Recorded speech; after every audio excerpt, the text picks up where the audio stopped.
Now welcome back to the channel, everybody. Today we are back to talk about hard landings like this one. Oh yes, we all know and love this clip, and holy moly, I still wonder what Jesus Christ, that is an exceptionally hard landing done on a DC-9 MD-80. We all love the Mad Dog. This is really quite a mad landing here, Jesus Christ. Yeah, you know, we have used this landing as kind of a meme for years now, haven't we? But we haven't really talked about what this landing really was, or why the landing that happened here was as hard as it was. Yeah, let's analyze this a little bit for the first time. Yes, this is the DC-9. This landing actually happened at Edwards Air Force Base, which is like right here in California. We have it even here in the flight simulator. Look at this one. Yep, in the middle of the desert, there are some asphalt runways. And well, this is also the DC-9, but maybe a bit of a special version of it. Yeah. Anyway, this Edwards Air Force Base is known for one thing, which already gives a big hint to what this landing really was. And well, it is that this Air Force Base basically is a big testing ground. You know, where aircraft are tested for their structural capabilities, tail striking, whatever. Flight tests are done here. And of course, this landing here as well was also done in a flight test. Yes, luckily there were no passengers on board this flight. Jesus Christ. And this was not done on like a very civilian airport. Obviously, they use this kind of Air Force base because they don't want to do these tests publicly. Quite obviously, holy moly. Imagine seeing a landing that just the tail flies right off. Great. But one thing about this landing, I'm still not quite, sure about, because normally in flight testing, you don't really test hard landings. I mean, okay, right, if Ryanair has ordered your plane, maybe that's a good idea.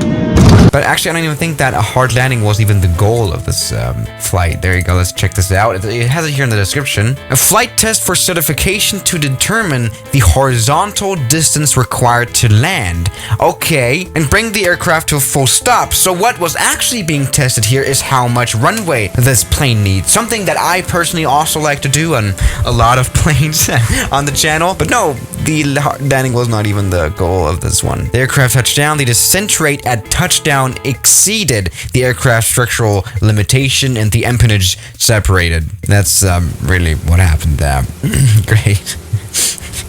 Nice. Now this, by the way, all happened here live on this runway here. I just wanted to mention this again. It happened here. You can still see the mark of the plane touching down. Jesus Christ. I mean, just look at how the main landing gear also moves. It looks like it's jumping literally. Jesus. 7 crew members were aboard, one of whom, a flight test engineer, broke his ankle in the landing. Oh, Jesus. Now this is interesting though. I mean, imagine testing the runway performance and then your tail flies off because you're landing too hard. I wonder how the pilot felt when he came home after this landing. Jesus Christ. The probable cause of the accident was determined as the pilot's failure to stabilize the approach, as prescribed by the manufacturer's flight test procedures, which just means he's done a bad landing. That's what it is. But I'm pretty sure we can say that this is the worst landing that ever happened, by the way. So, there's always got to be a worst, am I right? Now, of course, a bunch of stuff is actually tested when planes are being tested. For example, the stalls are being tested. Stalls are being done. And this is a really interesting clip as well. Very lunatic. Jesus Christ. I wonder if they would do that these days as well. This was also done on a DC-9. Look at the stall right here. They literally, look at this. They were upside down. Jesus Christ. Look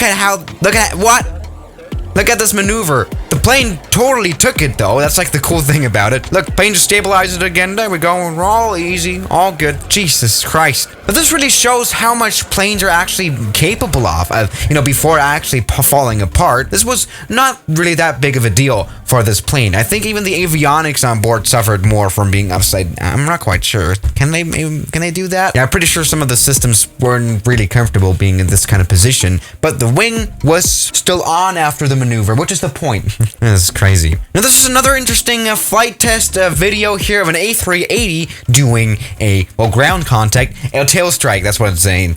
Yeah, this is the anti-tail strike prevention system. I mean, it doesn't really prevent a tail strike in itself. It protects the airplane from being damaged when hitting ground. Am I right? What is this one? Oh, okay. This is a temperature test. Damn, they really do a lot of tests, don't they? Holy moly. Here we have another video right here. This is the tail strike prevention system in action. It works really well, doesn't it? Just some sparks right there. This is really cool to see, actually. Now, here's another interesting test here with the Airbus A340, little butter machine, rejective takeoff takeoff, right? So they hit 100 knots here, I guess. And then shortly after hitting V1, which is the speed that kind of sets the limit of when you can reject your takeoff. You know what I mean? And that's of course calculated by takeoff weight, the runway length, right? And they're just testing how long will this plane take now to stop again, you know, before the runway ends, hopefully. Somewhat, I'm very bad at explaining. All right, so this is a braking going on here. The tires are, oh damn, the brakes are definitely gonna be very hot. In fact, I think later on the main landing gear, the middle landing gear actually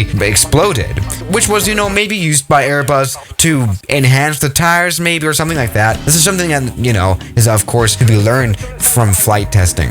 There we go, we have fire. Oh damn, look at that water action. Yeah, that's okay, that's good. Yep, this is what flight testing is exactly for, learning maybe, or something like that. Yeah. Now, some testing that can also be done to the wings of an aircraft is testing the structural capabilities by fitting this thing to it, which I guess just enhances that. It wobbles around, as you can see, in midair, which, you know, makes the wings flutter, right? And that, you know, creates turbulence. Just to, you know, see how well do the wings and the aircraft behave in turbulence. Do they stay stuck on the aircraft? That's like the question. The wings. Oh my god. Let's just stay normal Ryanair. I don't know what to say. This was done here on an A310. Here, can see it? Not quite sure. Maybe you should put the landing gear up. Jesus Christ. Alright, here we have another interesting braking test. Oh damn. Dude, your plane is on fire again. Oh damn. Jesus Christ. This is what would happen in real life when you would try to land like a big plane at Courchevel Airport or something. Yeah, your tires will be through.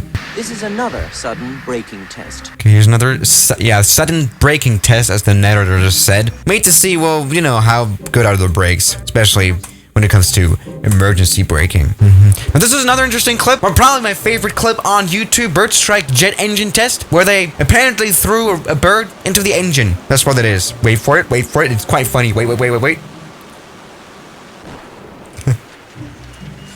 Imagine if they actually were to throw like a living bird into that engine. I think that's what all the protesters are talking about with animal testing, you know what I mean? I think what this actually is supposed to be, though, is not really for bird strike in itself, but also what happens if anything falls into the engines, and if the engines break, and especially will they hold together in one piece, you know what I mean? If the engine actually properly explodes, because that's really important. Imagine if your engine completely, you know, deteriorates in like 1,000 pieces. That would be really bad, because you would obviously also damage the fuselage. You wouldn't really want to have that, which, you know, means that this test is actually, while the engine is exactly completely destroyed by this bird, I think, I don't think that was a bird, I hope not, right? The engine still held together in one piece, which is really good. Welcome back to Swiss Air 1. So yeah, that is flight testing for you. Basically, the Swiss Air 1 channel, but in real life. Now, I still want to see, though, how those pilots badly messed up this landing, you know, landing so hard as they did. I mean, seriously, how did they do it? I mean,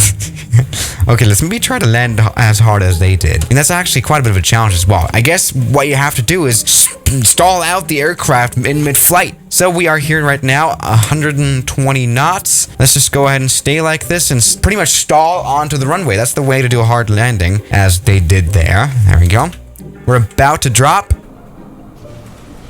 Was that quite a good recreation? Yeah.